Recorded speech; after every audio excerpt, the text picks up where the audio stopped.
Welcome to Season 2, Episode 7 of the Oso Spurs podcast, where Tottenham are sitting second in the Premier League table after another emphatic win.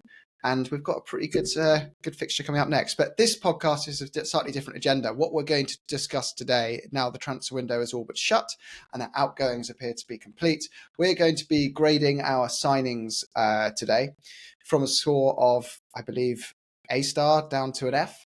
And then we will be grading Ange Postecoglou's start to the season as well. So I'm going to kick this one off with the back side of the pitch with our goalkeeper. So Vicario, Sai, I'll start with you. Do you have any blurb to add on him, and how would you rate his start at Tottenham? So I think there was a lot of stuff going around before he did even kicked a ball about how it necessarily wasn't an upgrade to Lloris and this, that, and the other. I think from game one he's shown that he's a decent shot stopper. Looked a bit wobbly first game with the ball at his feet, but I think he's shown from there on in he can play that way. He looks solid. He's good on the ground. He's made some great saves. I think the Casemiro one is the one that stands out by a mile. That reaction save to stick it over the bar. You got all the ones about like he did it for the papers, like flicking his feet in the air a little bit, and that was all a bit. But I'm not sure about that. And rating, I'm gonna go B+ at the moment. I think we need to see him be tested a little bit more. But for what he's done right now, he hasn't put much wrong. So B+ for me on that one. Okay, I think that's. I won't give my opinion actually. Let's go to Deej. What do you reckon? I don't know. I think. He's not David Raya, so.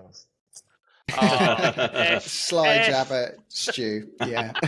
I think he was. I was looking at it. He cost. I was looking at stuff to prepare for the Burnley podcast, which I ended up missing. But I noted that Vicario cost roughly the same amount as the Burnley goalkeeper, who has played 0 games in any top flight before now.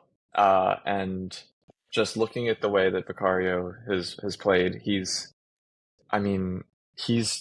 does everything that we need a goalkeeper to do. He's not. Onana's better with the ball at his feet, but we don't need someone who can ping a ball past midfield directly onto the striker's foot. That's just not something that we need, especially when I think Vicario is a far better shot stopper. Looking at how shakily Onana started, and so I think he's I'd say I'd probably give him so far. It's kind of hard because a goalie is always going to be defined by their mistakes, and he hasn't made too many of those so far, but they'll obviously come. But I'd say probably like an A- right now. Just he's been really good. You're on mute, Jim. Oh, he's in the Johnny He's chair. pulled the Johnny. He's pulled the Johnny. He's done a Johnny. Do we need to scrap the pluses and the minuses? No, and just because put it on the line. No, because an A- is like a B+. You've kind of okay. I'll leave you guys. I'll let you guys have it this time. You but can't rejig the scoring mechanism halfway through the punch. Okay. It's like when you leave your stats sitting alone, unattended. Yeah, all right. Unlike you guys, I'm going to give a solid, clear score. None of this ambiguity, but I'm just a better person, I guess. So always, Jim, always. That's without doubt. A star on this pod, Jimbo. Yes, Johnny, what do you say? Are you what were you last time? A moody Nelly? What was it? Negative Nelly, or are you a positive Nelly today? What are you going to say about Vicario? Positive Pete. There was the Casemiro save. There's also the one the other day against Foster, I think it was, that was like a deflected. It was just as good. Like really acrobatic job. I remember on the first after the Brentford game, I sort of referenced Aurelio Gomez, and I think since that match, I've no offense, like everyone loved a bit of the octopus, but I think Vicario is in a different ballpark. I'm really impressed with him. Good shot stopper, and what I like, he's 26 or 27. So he's worked hard. It's like one of the things that Ange referenced when he signed him was like how hard he's had to work to get up to the level he's got to. It's not like just being, arriving in some big club day one. So yeah, I really like him. And I think he's a hell of an upgrade on Lloris. He hasn't really made any mistakes. He was a little bit more uncertain at the very beginning of the Brentford game, but really since then, I don't think he's done anything wrong. So I know you're going to be delighted with this, Jim, but I concur with Deej, and I'm going to go with an A-. Okay. Non-decisive bastards, but here we go. I'm going to go for, massive upgrade on what we were playing with last season. Yeah. Old Hugo couldn't lace his boots to compare to his play, but it's 4 games, right? So we're very self-conscious of that. If we're purely based on the first 4 games, he's going to get a B from me, and that's only because his first game was shaky. That was like we can't really tell if this guy's going to be the one, and the next 3 he's walloped it out the park with straight A's. But I'm just going to give him a B for now. But if he continues this form up until January, he's an easy A star. Like that so he's almost a B plus then, Jim. Yeah. Really, he's almost a B plus. If I was being indecisive, I'd give him a B plus. But he is to the point where would you take him? Yes. Would you take Vicario over Hugo Lloris at his age or Vicario based on?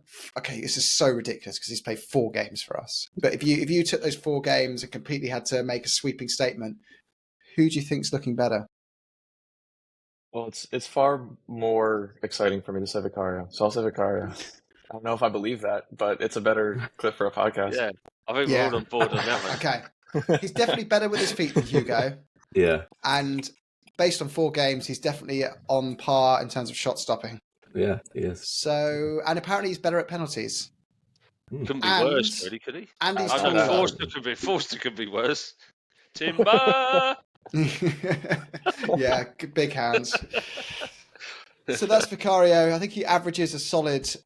He pretty much averages an A. If you guys are being decisive with your ratings, so yeah, he's looking good. And Stu would have given him an A star. He's not here today, but he was banging on about.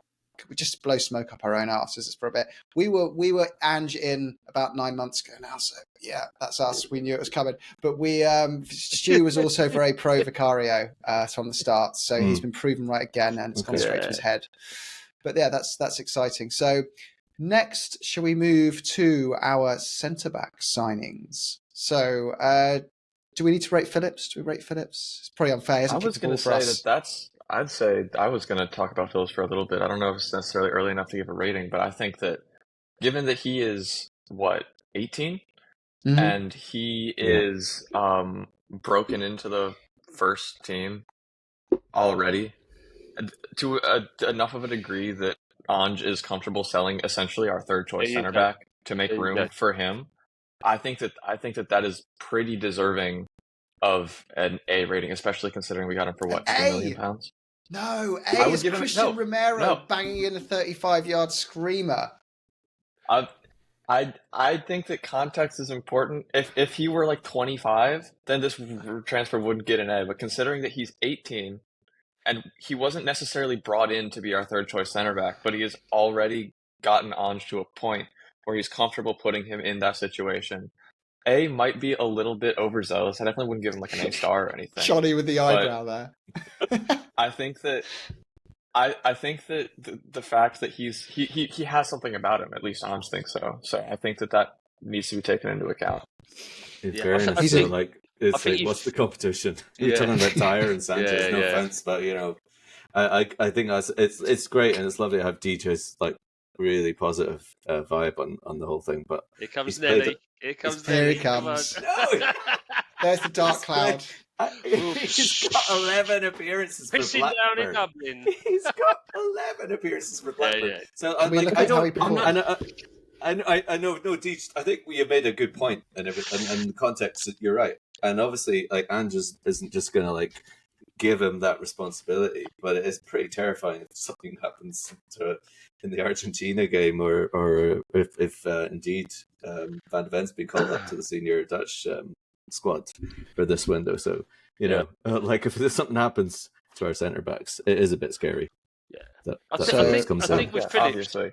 with Phillips, you can't rate him on actuals because you haven't seen him, but you've got to rate him A or B on potential. We rate him on potential. I think that's fair. I think that's I'd go with an A on He's potential, 18.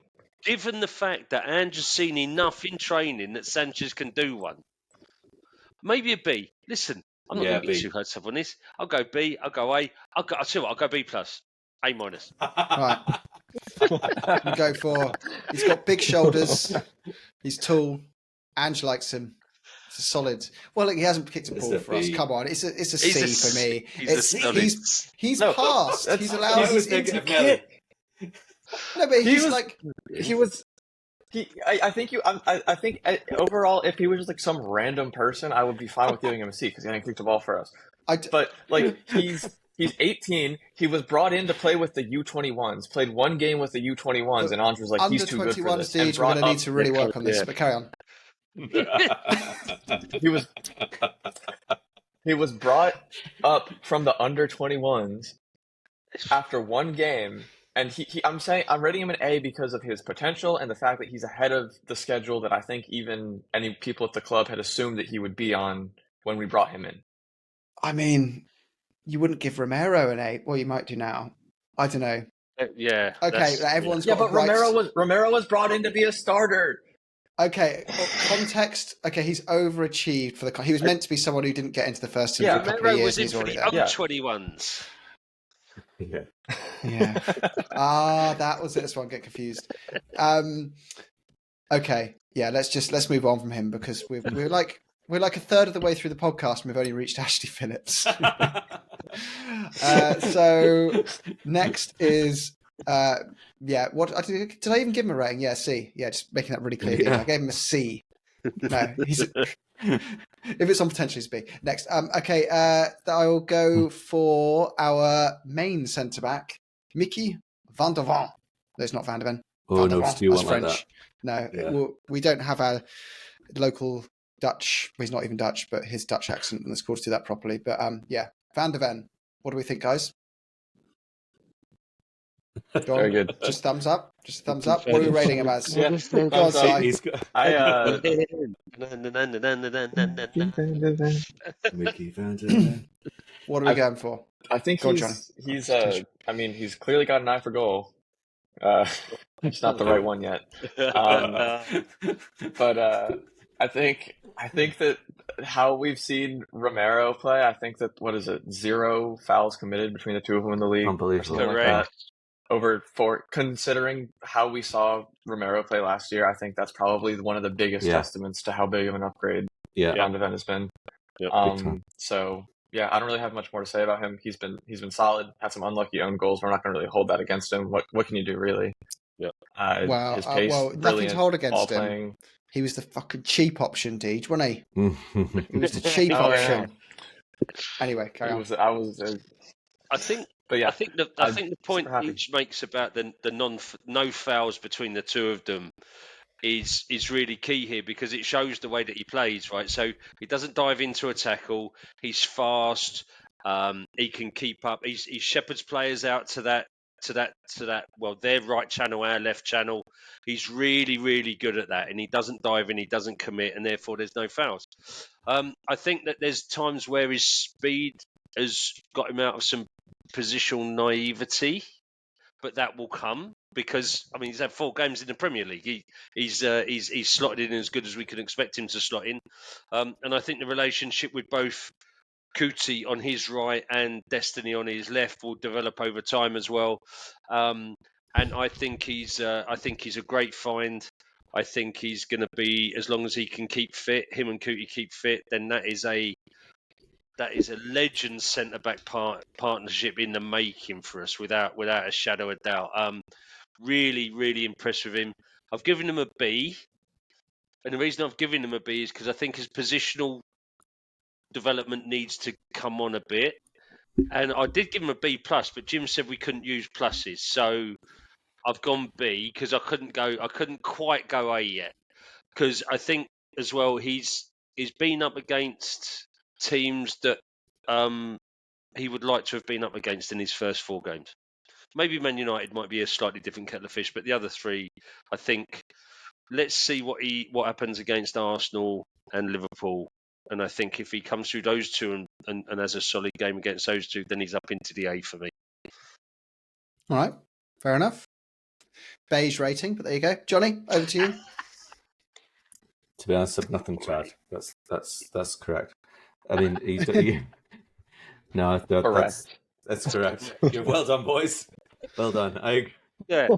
You've been paying attention today.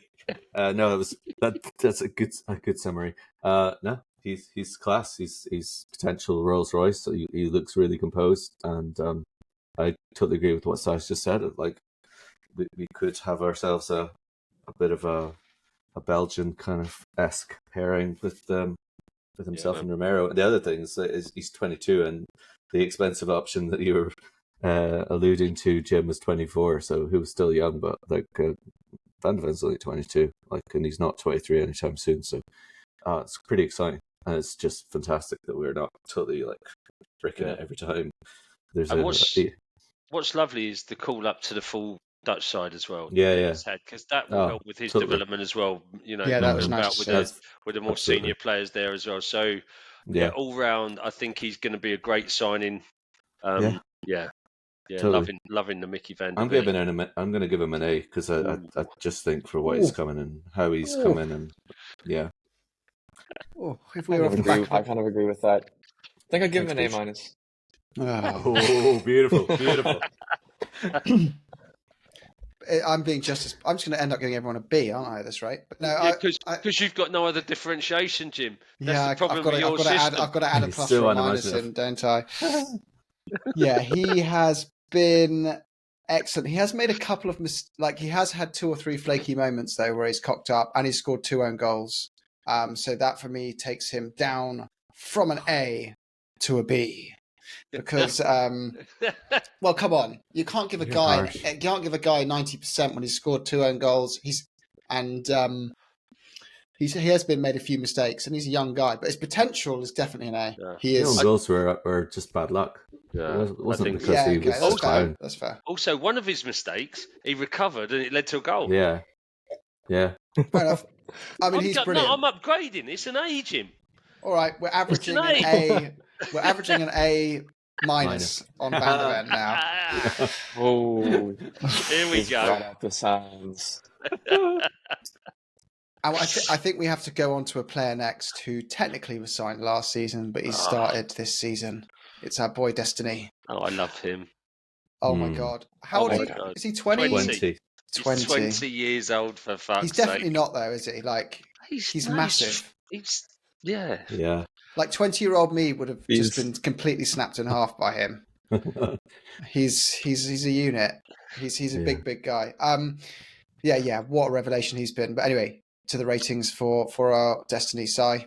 Can we just go around and say A-star? I mean, come on. Okay, done. Yeah, I'll go A-star. I'm not going to argue with A-star. He's potentially one of the best left backs in the Premier League already. Yeah, I'm not going to say that he is because I couldn't name. I couldn't. I don't want to do that. It's been 4 games, but he's incredible. Put yourself in a time machine, even like 10 years ago when you're supporting Spurs, and imagine this: someone says to you, "In 10 years, Man United will be signing your 6th choice left back." It's lovely, isn't it? That actually happens now. We're that good. We're that good under Big Ange at the moment. 4 games in, we're that good. Just to reiterate, 4 games in, we're that good. Man United, you are dicking around with our 6th choice left back. Yeah, man. 6th choice. What a pathetic little club you have become. Johnny Evans. Jesus. Johnny Evans. Imagine having Johnny Evans and Luke Shaw in your defence. Imagine finishing a game with Evans and Maguire at the centre half.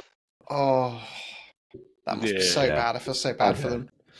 I switched off the game as soon as I saw those. Exactly. I knew it was coming. I didn't want to see it. No, that's very true. So it's straight A's for Udogie, straight into the team, no major mistakes, massive impact, surpassed expectations, only 20 years old, built like a house. He's a wonderful signing. Yeah. Next one we should probably touch on is James Maddison. I mean, do we even need to discuss this one as well? Star. Same thing. Running back, yeah. He's got dodgy knees, though. Potentially the signing of if Jude Bellingham didn't exist, I'd say he might be the best signing any club made, at least based on the first 4 games. Unfortunately, Jude Bellingham does exist, but outside of him, I think let's not even talk about the football, because the football's wonderful, right? I love the fact, mate. I even love his dart celebration. We'll take that. I'll give him a star for the winding up the Bournemouth fans with the corner. Yeah. When they were singing Southgate's right, you fucking shite, he just rolls it out, looks up at me like, hey. And the way he's engaged with the fans, he's like we said. I think we said on the pod last time. The guy it's like he's been there 10 years. He looks so comfortable in the Spurs shirt.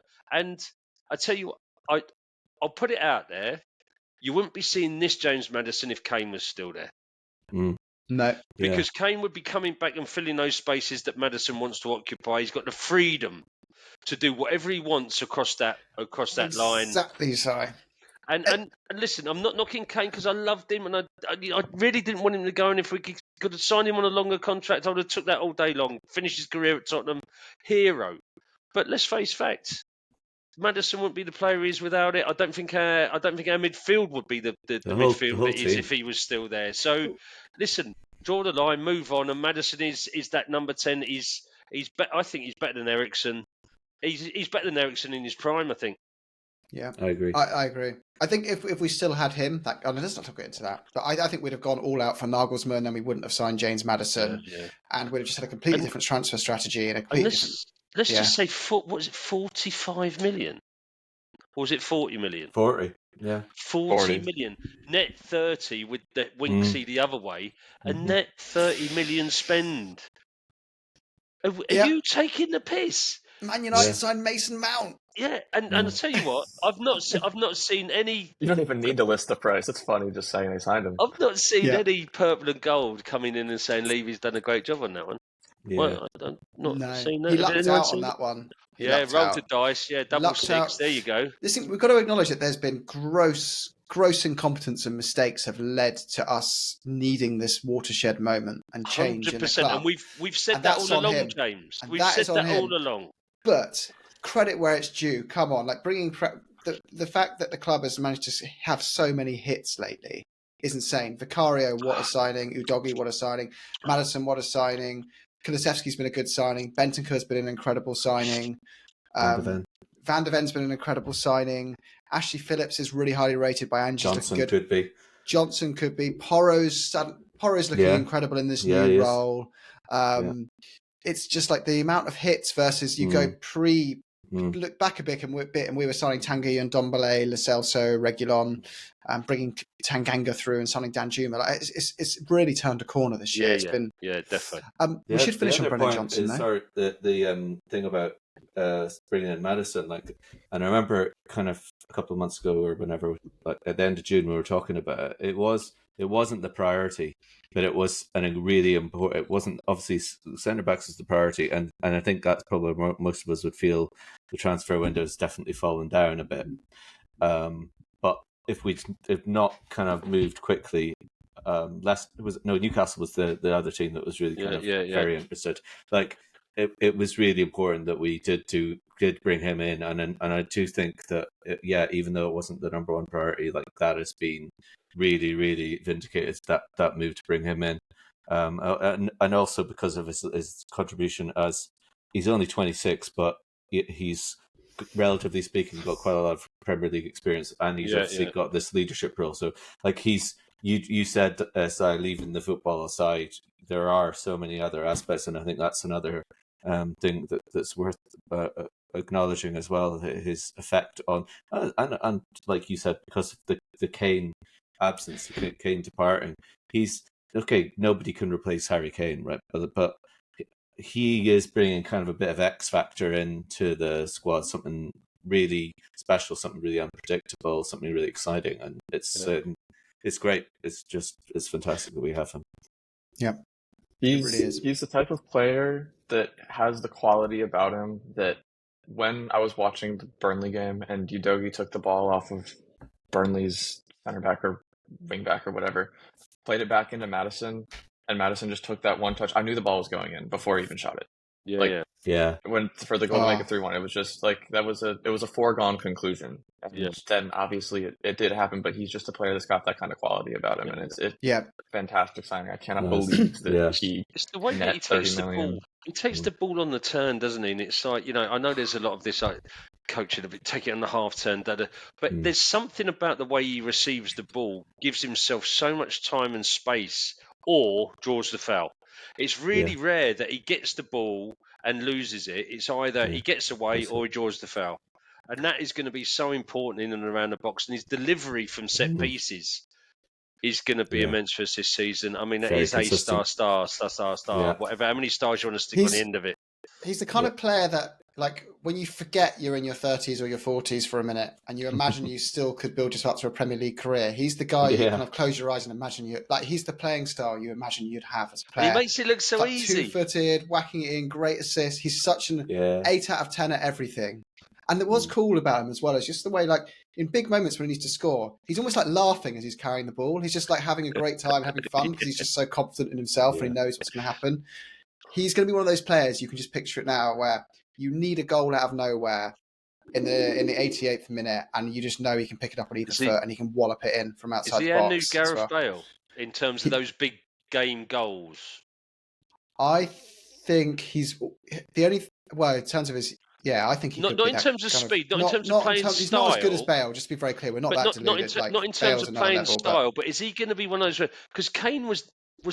I'd never put Kane down. I think you were saying in the chat earlier, Jim, about Kane was a consistent goal scorer, but in the big games, you didn't always get the feeling that he was that going to make the decisive difference. No.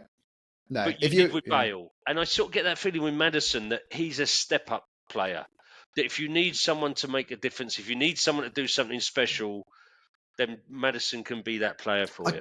I get a little bit of Mahrez vibes about him as well. I don't know why that is, but I think it's just the fact that he's just so technically capable on the ball. But yeah, like I said before, like with like Harry and those kind of players, they're gonna score consistent. If you want a player in your team, you're like, we need to get top 4 this year. You want Harry Kane because he's going to stay fit and he's going to trick along with the consistent goals. But if it's a cup final, one-off game in the absolute prime, you want a Gareth Bale or a James Maddison or someone like that who just can moment of magic out of nowhere, beat 3 players and smash it in. Ricky Villa, yeah. Should we do a bit on Brennan Johnson though? Because I'm not only what about Solomon? Solomon as well. Johnson, we should do Solomon and Veliz. I don't really need to spend much time on Veliz because we haven't really seen anything about him. Yeah. I mean, I'd give him probably a C because Let's go for a C on Veliz. I agree. He's not going to be in the team for a couple of years, according to Ange, if you read the latest quotes. Oh, by the way, you can read Ange's book. That you can get it on Amazon, obviously. Link in the description. I'll add it in. The only issue is it's subscribe and like, people. Obviously, he didn't expect it to. It's like 10 years old and it's blown up since he joined Spurs and Celtic. And you can only get like a paperback second-hand copy for 40 quid, which will be delivered in a month. But you can get it on the Kindle app. So it's worth looking at. By the way, Jim, just while we're talking about like and subscribe. Oh, Johnny's gone. Are you? I don't know if you guys are aware, but we can do super likes now. Oh, we can do super likes. And I was just on YouTube. If you're listening on YouTube, that is. I was just pissing about with it, and apparently it's really easy because it just went through. And I've made a $2 super like to the Oso Spurs podcast. It's really easy, guys. Give it a go. It's nice. It'll help keep us going. It doesn't come for free. We had 30,000 people tune in over the last 2 weeks. And do you know how much money we got? $2 from Sai. 30,000 people. We could fill a stadium with you tuning in. And we got $2 from Sai. Johnny, we were just saying you can do super likes now on our YouTube channel. Yeah, and I was just looking at it, and apparently it's really easy because I've donated $2 already. Just tell your other half you're donating to a nice charity, and that's all it is. Anyway, Anyway, where are we? We all just decided to give Villiers C because we haven't seen enough of him, and Ange said he's probably not going to play for yet. With all due respect, if you're giving your man a fucking A or a B, Phillips, how are you giving Villiers a C when he's actually played a shitload more like senior games? Well, for Spurs, he's even though we've got no striker, pretty much, he's not even considered as an option. Phillips is making the bench, at least. I mean, Villiers, I don't think C is necessarily right. I think it's more of an incomplete. We just don't know. That's true. He's but the reason that's why I'm giving Phillips a higher grade, because he was brought in to kind of be, or for at least from what my understanding of the transfer was, he was brought in to be more along the same timeline as Villiers, but he's forced himself ahead. Okay. Which I think is commendable. But I would come back and say that we've got like 6 forwards who are in senior, like a lot of experience, and then at centre half we've got 2 now. Okay, we've got Dyer still, and he's allowed England international Eric Dyer. Right, guys, what are you talking about? We've spent more time on Villiers and Phillips than all the other players, and we're not even going to see them play this season. So let's go to Solomon. Quick ratings on him, because we need to speed it up a bit. And has he earned a start against Sheffield United? 2-part question. Johnny, a B and a yes. B and a yes. That's it. Si? I'm going to go... Oh, Deej? No, go, Deej, go. All right, I was going to go for a B and a no, because Brennan Johnson exists. I don't... Because, Maddison... Solomon did very, very well, and I'm not trying to say that he shouldn't start. Like, I would not be mad if he started, but I don't think that one performance is enough, because, like, Johnson didn't have the opportunity to start in this game. If Johnson impresses in training, like, after the international break, then, and Ange decides he wants to start, then I would be more than happy with Brennan Johnson taking a start. But for some that's context, the only reason why I'm saying... Deej, listeners, Deej is a bit of a Kulusevski fan, and he doesn't realise that Brennan Johnson plays on the right, because he doesn't want to acknowledge the fact that he knows that, but he doesn't want to acknowledge that Kulusevski's probably going to get dropped because he really likes him. But don't tell him. I'm not a Kulusevski fan necessarily. You're just a Kulusevski hater. You are. We in the summer, should we not? Shut up. Should we not re-sign Kulusevski 4 games into the season? I was open-minded to not re-signing him, and it's a terribly unpopular opinion that I just get shouted down about. Calm it down. Come on, play nicely. Give us your rating. So Deej is saying, was it a B, and he's not going to restart? I've got 2 ratings for him. So I didn't say he wasn't going to start. I was going to say he wasn't guaranteed to start. I think if he started, I would be more than happy with it. Okay, understood. So 2 ratings. One is playing for us plus reputation is a B, because he's come from Shakhtar and he was well thought of there, and I think there's a little bit there. On the 2 games he's played for us, I've got to give him a C. You can't judge much on Fulham. Burnley was perfect for him. I'd want to see a bit more from him before I get, before you jump him up. Does he start against Sheffield United? I think I'd like to see him start, because I think I'd rather see Sonny through the middle than Richarlison through the middle. Yeah. And whatever happens on that right-hand side, I'd probably start Kulusevski with a view to bring Brennan Johnson on 60 minutes. Does anyone else get Aaron Lennon vibes? Is it just because he's a stocky winger? Who? Johnson? Solomon. No, he's just more skillful than Lennon for me. Yeah, of course. Well, come on, the team we were back then. But yeah, I just get this kind of like, I don't know, he looks a bit like it from just the way he carries the ball to me. He looked like he knew, his head was up quite a lot when he was running with the ball. Lennon was sort of like his nose down. What's he going to do with it? He was ploughing a furrow until he hit the fucking Paxton Road. Yeah, misses and goes out across the Western Rooster. Yeah, so we're good to move on to our boy. We haven't done Johnson properly, have we? Well, can you rate him, though, as a Spurs player, though? Okay, we can't rate him, but you can rate your enthusiasm. Rate the idea of him. Rate how you think you would rate him at the end of the season. Can I rate him on a scale of how much Forest fans are upset to see him go? Then he's an A star, because they are gutted. It's true. he's their boy. They love him. I mean, Christian that was on the pod last time. I think very balanced view. Really says he's fantastic. Pace to burn will really suit the Ange ball philosophy, but has to work on his finishing and some of his decision making. Which all right, fair enough. A kid that age, I think. 22. Yeah, I think he'll be able to work with better players with Ange, and that's coachable. And just for this as well, like if you do want to hear that, we had a Nottingham Forest podcast host from their main fan podcast telling us all about Brennan Johnson on the last pod when we were discussing the Burnley victory. So you can tune into that. Good one. It was a good one. It was fantastic, but it was super. That guy was really good. Really Christian on the was really ball. good. He knew his stuff. He knew his stuff outside Forest as well. He did. Good football man.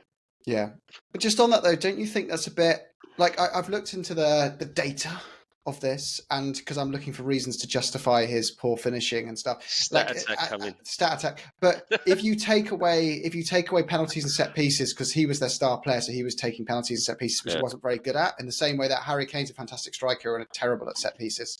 If you take them out of the equation, his XG was quite significantly above the norm, and actually his finishing suddenly looked really good.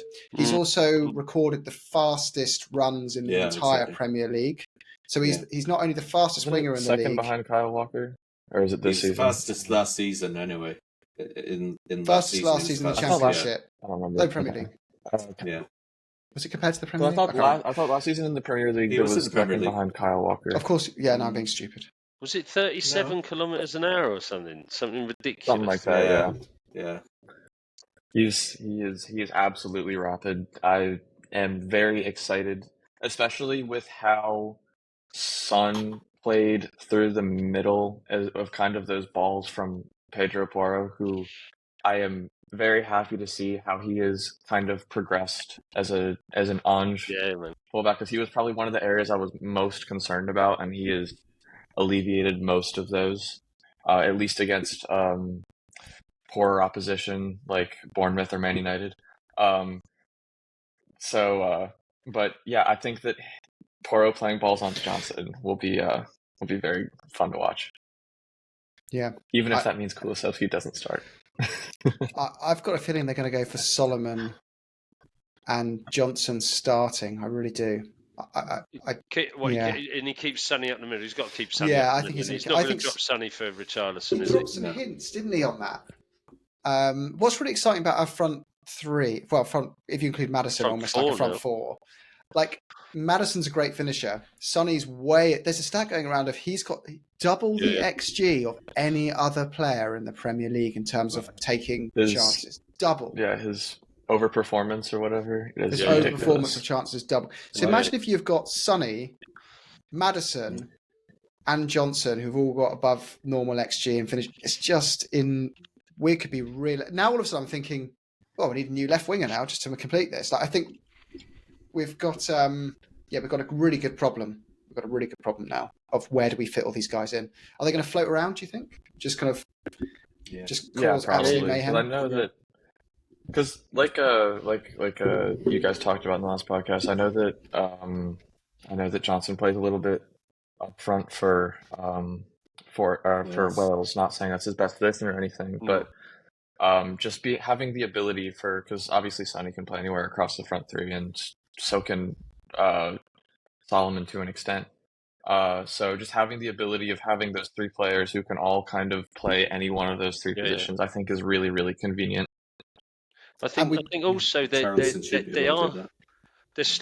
slightly different to each other, and I think there will be a bit of horses for courses as well. And when we get into the Ange discussion, his tactical nous is way better than people have given it credit for, I think. Yeah, I love how Ange underplays his tactical knowledge. I just do the only thing I know. I just play one way. In reality, he really moves it up and shakes it up. Just copying Pep. I like that he just deliberately downplays it. But we just got quickly finished. Should we just give Ange an A? I mean, we're not going to... Anyone going to do anything else? Well, he's not... he's not Pochettino, so maybe a B. I asked this... I mean, he's doing so well over at the Bridge. Yeah. I don't know. What stops the A star, I jealous. think, is it was a mistake to make 9 changes against Yeah. Fulham. That's fair. That's the only thing that stops the A star for me, and the reason for the changes against Fulham. I didn't quite buy that. It's the only thing that I've heard him say that I just didn't buy, because you don't see how good under pressure Lo Celso or someone else is when you make 9 changes. You just don't see it. I guess that's fair in the moment now, but it's a massive if. If we go on to win a trophy this year, we'll be thinking, would we have won that if we had still been in the League Cup? Listen, I'm not even sure we beat Fulham if he makes 5 changes. So I'm not saying if he didn't make the changes, it was guaranteed a win. What I'm saying is, he said he needed to see certain players in certain situations, but you don't see the real player in those situations if you make 9 changes and you stick Lo Celso in front of Højbjerg and Skip. If you stick Lo Celso in front of Bissouma and Sarr, you see a different Lo Celso. Yeah, true, but you have to realize as well that this is mind-boggling to us fans because we're so used to managers striving for the top 4. Doesn't matter how ridiculous it sounds when you say it to other fans. Ange Postecoglou is not going for 4th this year. He's going for the Premier League title. He's not. He's never once said, "I'm going for 4th." He is generally thinking, "I can win the league," even though it might be ridiculous. I've still given him an A, mate. No, I'm just giving some. I'm not. It's not an F here. I fucking love the fella. It's okay, Ange. I just say there's the thing that's knocked the star off the A is the Fulham selection, and I just I thought I wasn't entirely convinced with the reasons, and not entirely convinced with the changes. But apart from that, I can't fault the fella. Go on, Johnny. I'll give you you and Deej a minute each, and I need to end. Unfortunately, I've got to run to some errands. But go on, mate. I think that I lost the negative Nelly, and I wasn't happy about that at all. I'm still annoyed by it, but I think you got to be a bigger person, and I wouldn't take the star off, to be honest, because I think all of those months when we were talking about then last season and where we are now is absolutely ridiculous. How positive things are. I know we're not getting too carried away, but size right. We're not pissing ourselves laughing when he says about Ange looking to win the title. None of us really expect that to happen, but that's all he wants to do, and that's all his level of ambition. What he's done in terms of the connection between the fans and the players, and the trust that he puts in his players. Like, there's a really good quote the other day I read from Van de Ven, and it's all about, again, we've heard it before, that he's assuming all the responsibility. He wants them to trust his methodology. He's trusting in their skill and their ability in his system. And if it doesn't come off, he's taking the responsibility for that. And they're just having fun. I used to say we're really having fun at Tottenham at the moment, and everybody is who's involved. And I just think, as well as that, the only other thing that I think is really important to emphasize is just his trust of youth, because we've got so many young players in our squad now. We've got one of the youngest squads in the Premier League from being the opposite last season as well. And the potential of those players that we've been talking about already, and some of the other boys that we haven't mentioned, but I know Stu said the other day, that are like new signings. Sarr and Bissouma particularly are just both playing so well as well. So I think what he's done does still, even in spite of the 9 changes, which I think it's a pity, because it's like he's almost untouchable, and then that's the only thing that makes him not untouchable. But everything else is like you couldn't have possibly imagined. I almost feel like you're trying to apologise to Ange for your negative outlook the other week, Johnny. You're there's reason behind it, but you're all right. I still love you. He deserves a lot. Signed Nelly. Yeah. I've got to jump in a sec, guys. But Deej, any final comments, as you haven't had a chance? Up the Spurs to kind of the reason why I would agree with Johnny. I would give him an A star, because I think that the last podcast of last season, we titled it "The Season is Finally Over," and now there is a 1-week international break, and everyone is kind of itching for Tottenham football and our fan base. Exactly. And for that reason alone, A star. Yeah. Okay. That's a fair comment. And you don't have time to justify it, but you need to give your overall ratings now for the window as a whole. Si just reminded me. So, Si, go. C. What? So A in, C out. A in, F out. God, we don't have enough time to argue this. Oh, I see what you're saying. No centre back, no striker, and we've I still need got to a load of dead wood knocking about. deprioritise my 15 minutes with my son before he goes to bed instead of argue about Spurs. What? Mate, I'm going C, Jim. I'm going, if anything, E on outwards, A on inwards, average it out, it's a C. Right. Johnny? E. E on the outgoings.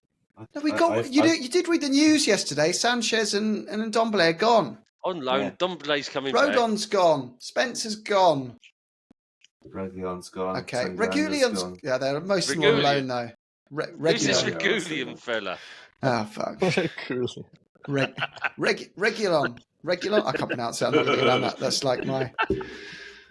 So Sai says, okay, can we just overall ratings for incomings? I would have done a B minus, but you're not letting me do a B minus or a C+. Okay, B minus. I'm not taking a C. Then.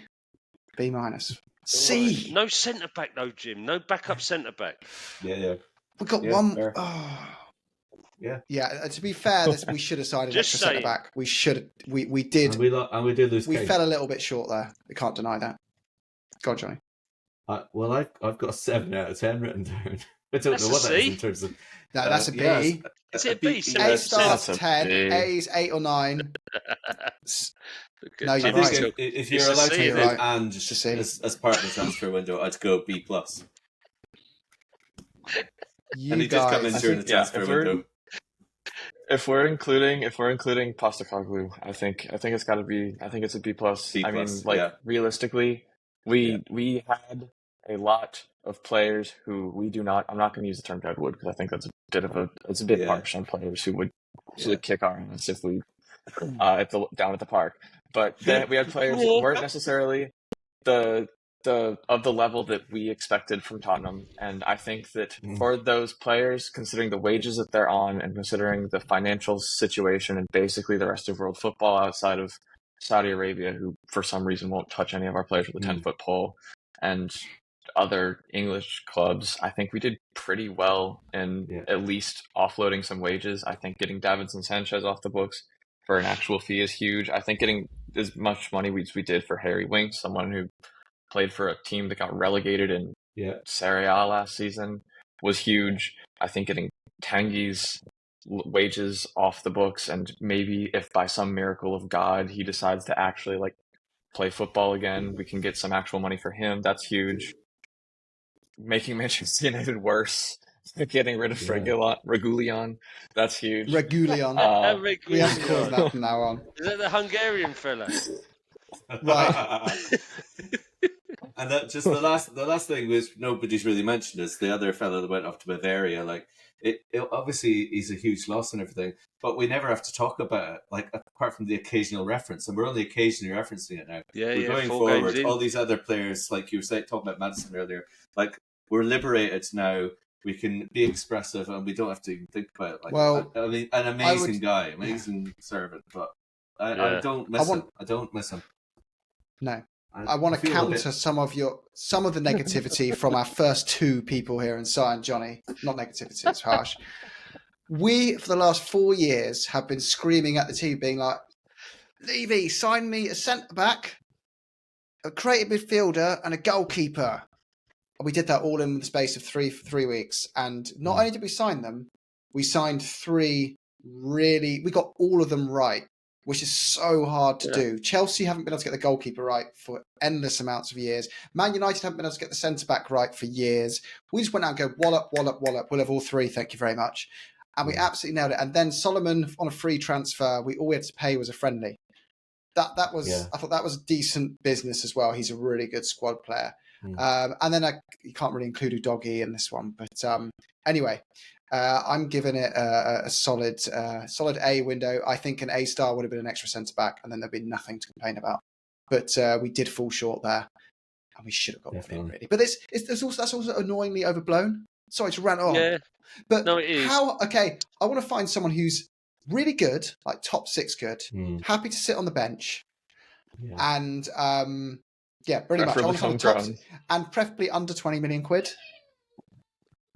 And not on too much wages. So you want to sit on the bench and not. Yeah, it just didn't. It's a hard position to fill. But Got a anyway, little one screaming for daddy in the I've background. literally sacrificed time with my son for this argument. So Quite right too. Good one, up the Ty. Spurs, and like and Fair play to subscribe, please, because we've been Like and flying up on subscribe, the old people. YouTube. Come And on. we're going to get to 1,000. Can you get us to 1,000? Please. Just get us to 1,000, because we've only been pushing for this a few weeks. We've flown up, but we're not at Stop 1,000 fucking yet. about, Much people. Come on. appreciated. And give us a super like, Super likes. I'm in. because we don't get ads. We don't get ad money, so give us a super like. All right, up Spurs, Go everyone. on, you Spurs. Go on, Spurs. Spurs. Come on, you Spurs.